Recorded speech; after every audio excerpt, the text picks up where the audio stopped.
Ito, papakita ko sa inyo ha. Ganito kasi yung nangyari. Ito ha. Ito yun. Ito yung nangyari doon sa, yung malupit na nangyari dito sa pambabara. Hindi na pambabara.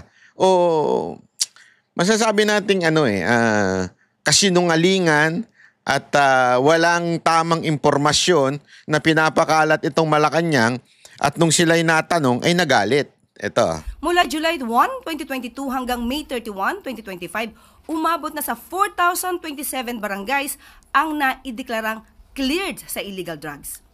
Ito ay sa ilalim ng Barangay Drug Clearing Program. Good morning po, Yusek. Kaugnay po nung binanggit ninyo about illegal drugs, may we know po kung anong mga barangay, kahit ilan lang po, yung 427,000 na binabanggit ninyo na na-cleared na sa illegal drugs? Okay, sa ngayon, yan pa lang po ang ating natanggap at wala po tayong detalye patungkol sa barangay. Hingin po natin mula sa PIDEA at ibang law enforcement agency. Ihingin daw natin mula sa PIDEA.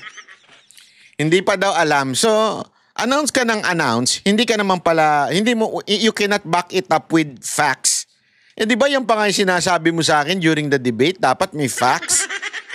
Ikaw mismo, taga Malacanang, isang officer, di ba, ng Malacanang, nagbabanggit ka ng isang bagay na wala ka man lang facts. Basta binanggit mo lang, hindi, basta may ganito na, clear na barangay. Wala ka man lang facts na ibinigay. So, dyan pa lang, sablay na.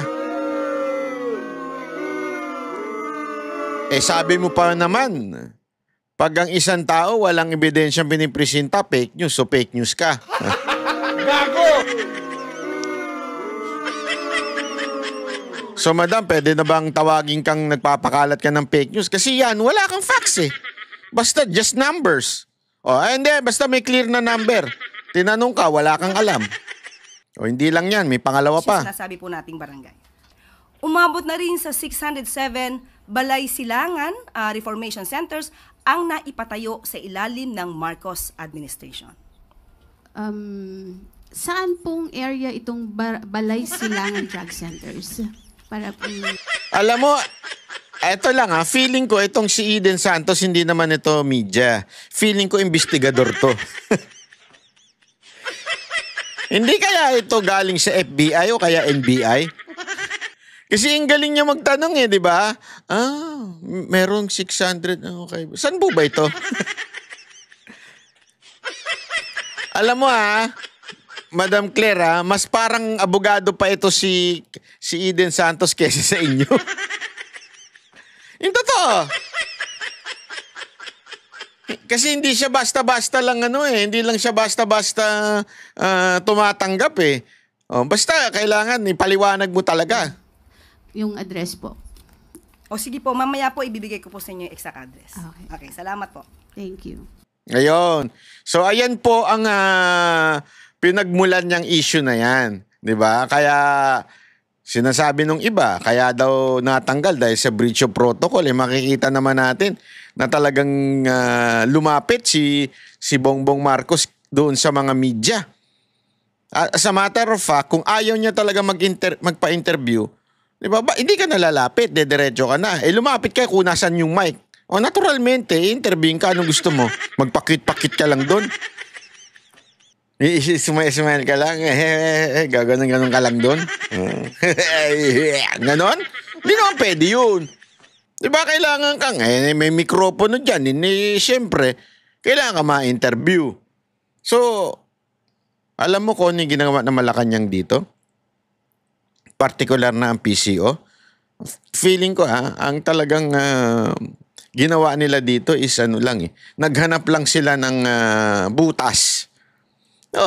Alam mo, ginagawa yan ng mga jowa nyo Yung mga jowa ninyo. Ay, sus, Ginoo, yun. Naghahanap lang yan ng butas kung gusto ka ng hiwalayan. Aside from di ka na nagbibigay ng pera sa bahay nyo, di ba?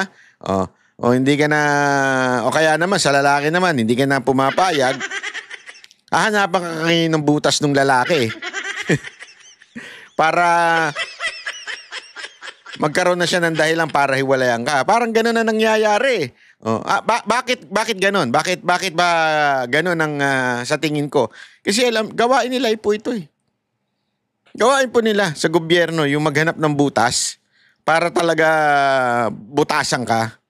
Para magkaroon ka ng dahilan para idemanda, kung hindi man idemanda, tanggalan ng posisyon, ganun. Hanapan ka ng butas kung hindi ka na nila kursunada.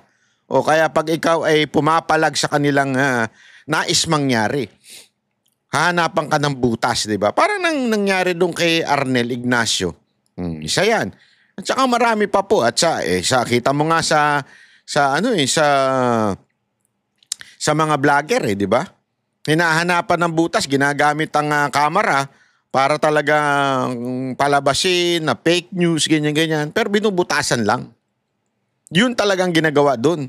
Di ba? Tapos kung merong pwedeng sampa ng kaso, isasampa. Parang yung kay Ontiveros.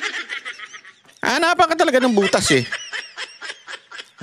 Kasi nga, mga kababayan, alam nilang mali sila eh. Alam nilang wala sila sa hulog.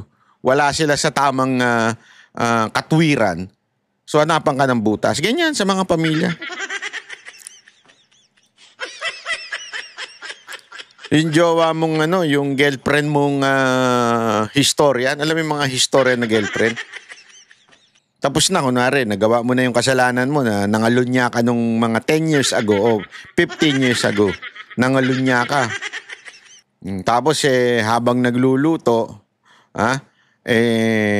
biglang naibagsak mo, halimbawa, naibagsak mo yung, anong tawag dito, yung kaldero. Bigla na lang maalala na kagad niya yung ginawa mong kasalanan nun. Ayan, hindi ka kasi nag-iingat kaya tuloy nagkaroon ka ng nun naibagsak ko lang yung kaldero, biglang hindi na ako kagad nag-iingat.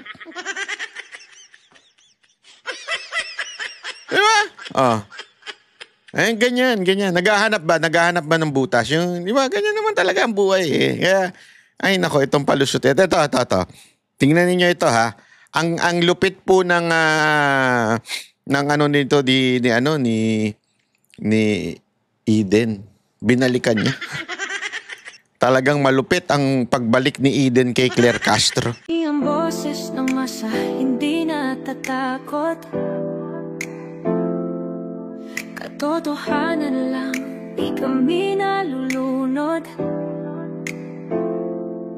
Walang bahid ng sismis, lahat ay totoo. Kahit sino ka pa, pag mali ka babanatan ka. Walang pinipili kulay, wala kaming kinikilingan. Basta para sa bayan, kami lalaban. Pagdama palakpakan, pag mali banatan. Di matitinag, di matatakot, para sa bayan tuloy ang sigaw. Sa harap ng kamera, walang halong takot. Mga baluktot, lahat kayo'y tutok.